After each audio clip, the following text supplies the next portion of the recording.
स्थानिक स्वराज्य संस्थांच्या निवडणुकांसंदर्भात उद्या सुनावणी। सर्वोच्च न्यायालयामध्ये उद्या महत्त्वाची सुनावणी पार पडणार। तर निवडणुकांचा मार्ग मोकळा होणार का याकडे सर्वांचंच लक्ष।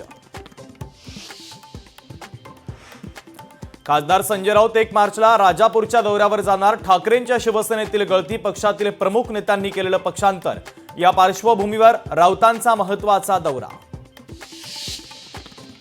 कोल्हापुरातील गगनबावडा मार्गे कोकणाला जोडणारा करूळ घाट तब्बल 1 वर्षानंतर सुरू। घाटातून आजपासून एकेरी वाहतूक सुरू करण्यात आली।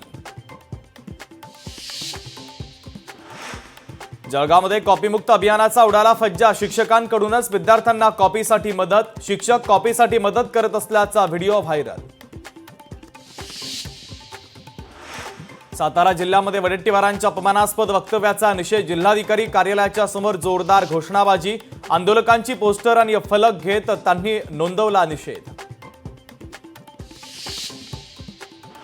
सीसीआयच्या केंद्रांवर आजपासून कापूस खरेदी सुरू। यवतमाळमध्ये सीसीआयच्या केंद्रांवर कापूस खरेदीसाठी शेतकऱ्यांची गर्दी।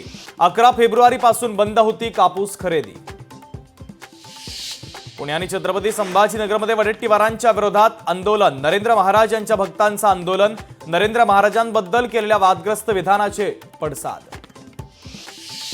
लातूरमध्ये मुख्यमंत्री युवा कार्य प्रशिक्षणार्थींचा मोर्चा। प्रशिक्षणाचा 6 महिन्यांचा कालावधी संपला, आता आमचं पुढं काय, प्रशिक्षणार्थींचा सवाल।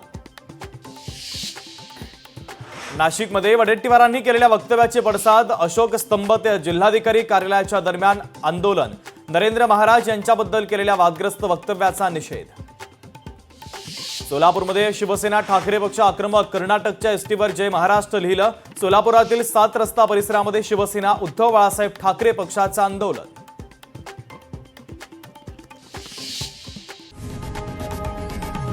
लोकशाही मराठी ऐका, पहा, जागरूक रहा।